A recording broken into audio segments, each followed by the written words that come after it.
ינוח בשלום על משכבו, ויהיה בכלל הרחמים והסליחות, אמן. אמן.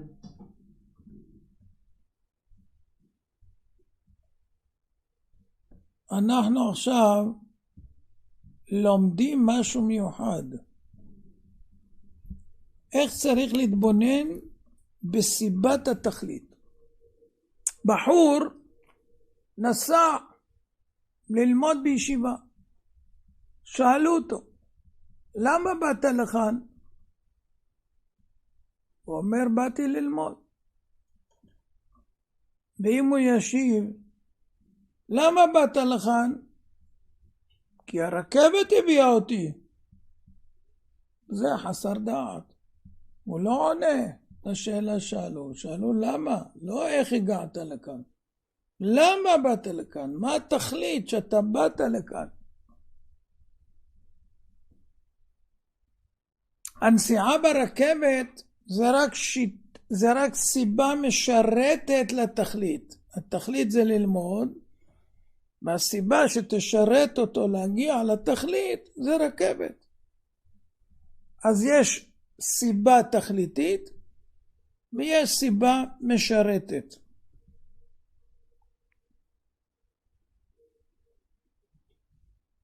אם ישאלו אותו כיצד הגעת לכאן, עכשיו אתה צריך לענות רכבת. וזה דבר פשוט, נכון? אבל הלוואי והיינו זוכרים את זה כשאנחנו חושבים על המאורעות היומיומיים שלנו שאנחנו נתקלים בהם. אם נתבונן, נראה שכרגיל אנחנו לא מתעניינים בסיבה התכליתית, אלא מבחינים דווקא בסיבות המשרתות. למשל, כשאדם חולה, מה אנחנו חוקרים? איך התפתחה המחלה? איפה היית? מה אכלת? מה, אתה לא שומר על עצמך? מה, אתה לא יודע שאם אתה יוצא בחורף בלי צעיף וזה אתה עלול להתקרר?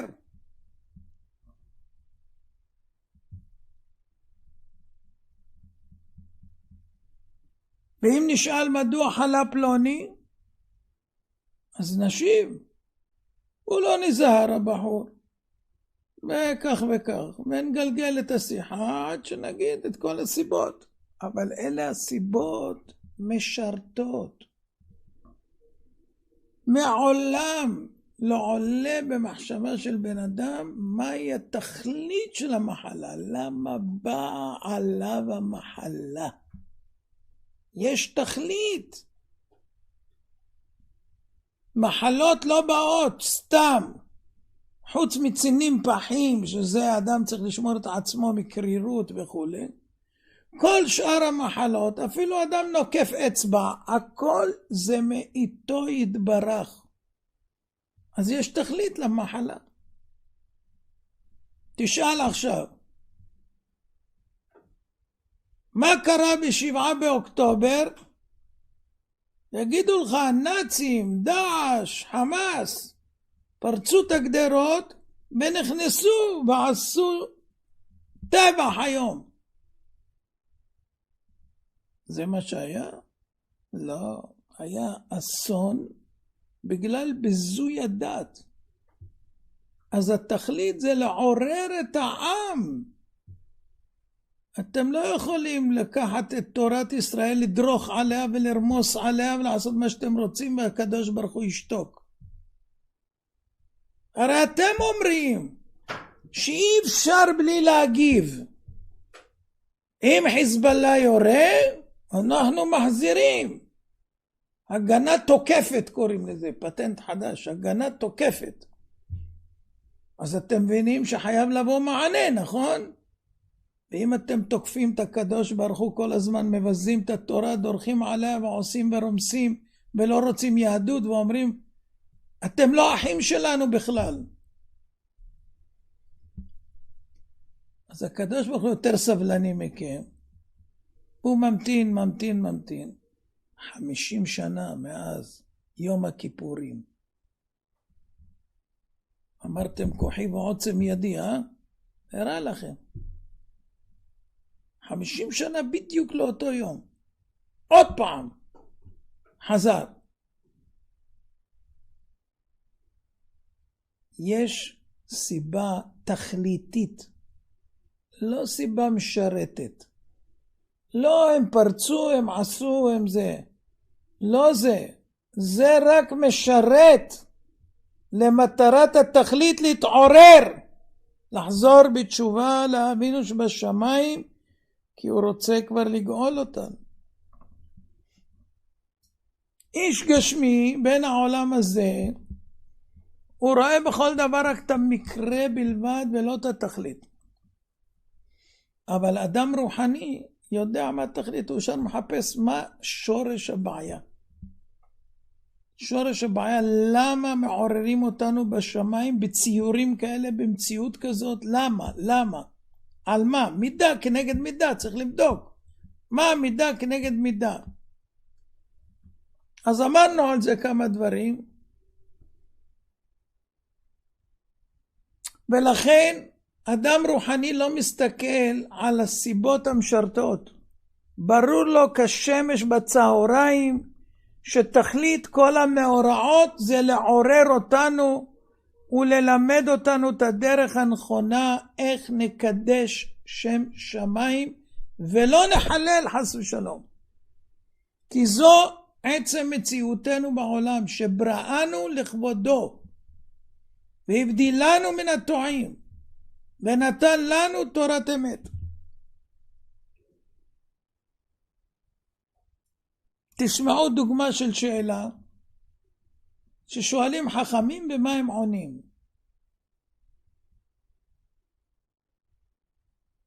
שאלה, מהיכן היה אותו חושך? מדובר על חושך מצרים. והשאלה מהיכן היה אותו חושך? מהיכן? כאילו אתה צריך להגיד, הוא ירד מהשמיים כמו ענן, שאפשר למוש אותו, בים יש חושך, זה רואים שזה יורד. מהיכן היה אותו חושך? אם היו שואלים אותנו, מה היינו עונים? הוא ירד מהשמיים. רבי יהודה אומר, מחושך של מעלה. זה כמעט כמו שענינו, נכון? ורבי נחמיה אומר מחושך של גיהנום. אז כאילו זה בא מלמטה, היינו אומרים. אחד אומר זה בא מלמעלה, גיהנום זה למטה. אחד אומר שהוא בא. אבל תשמעו את המהר"ל. המהר"ל מפראג הוא אדם רוחני. הוא יודע. החושך לא בא סתם, הוא בא לתכלית. אז כשאומרים מהיכן בא החושך, צריך למצוא מה הסיבה התכליתית שהוא בא. מה הסיבה? לא מאיפה הוא בא, מלמעלה או מלמטה. אז הוא מסביר, חושך פירושו העדר. ובאדם יש שני מינים של העדר. העדר הראשון שלנו שאנחנו נבראים. אם אתה נברא אתה חסר. אתה לא קדמון ולא נצחי. עצם זה שאתה נברא אתה חסר. אז בעצם המהות שלנו אנחנו חסרים.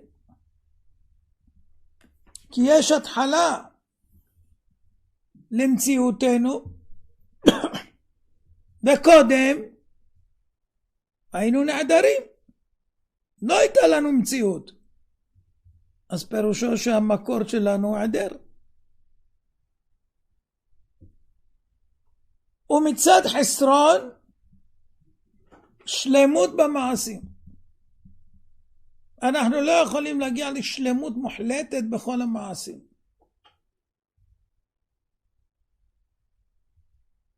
אז זה שני חסרונות, שני עדרים.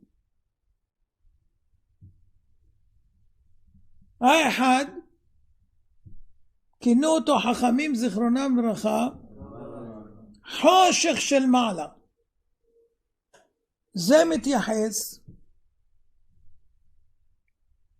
חושך של מעלה פירושו היה לנו עדר, לפני שהשם המציא אותנו וברא אותנו, היינו נעדרים.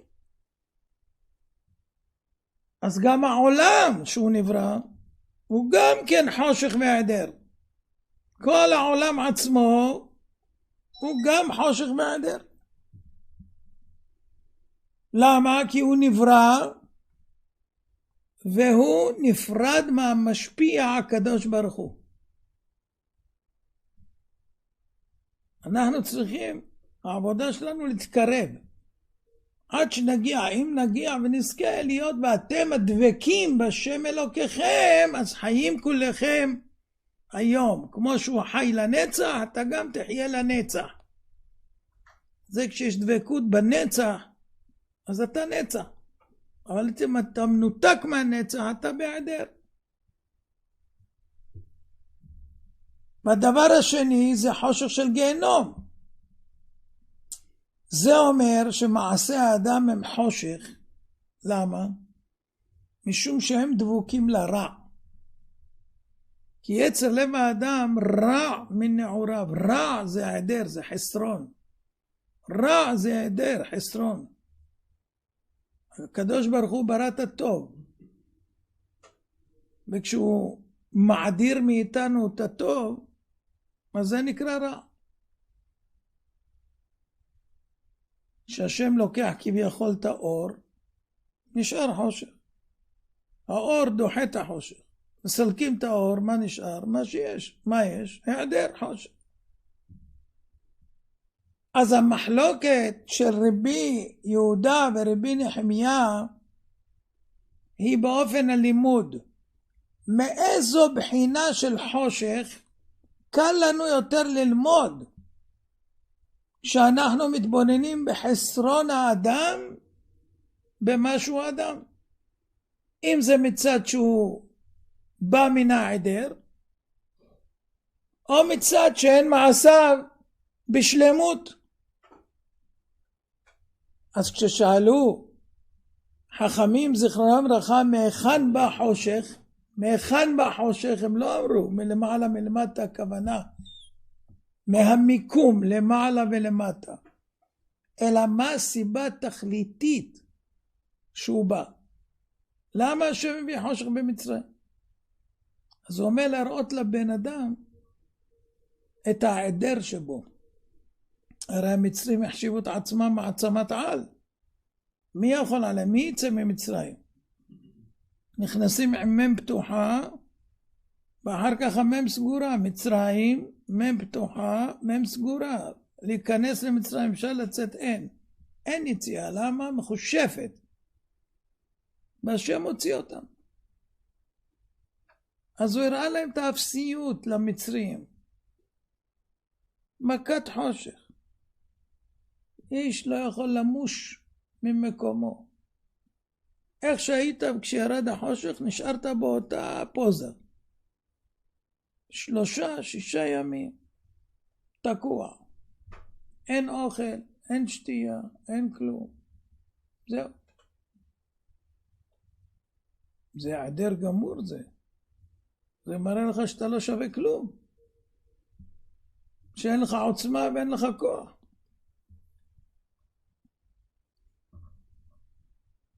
זה התכלית של החושך. ללמד את האדם שהוא נעדר.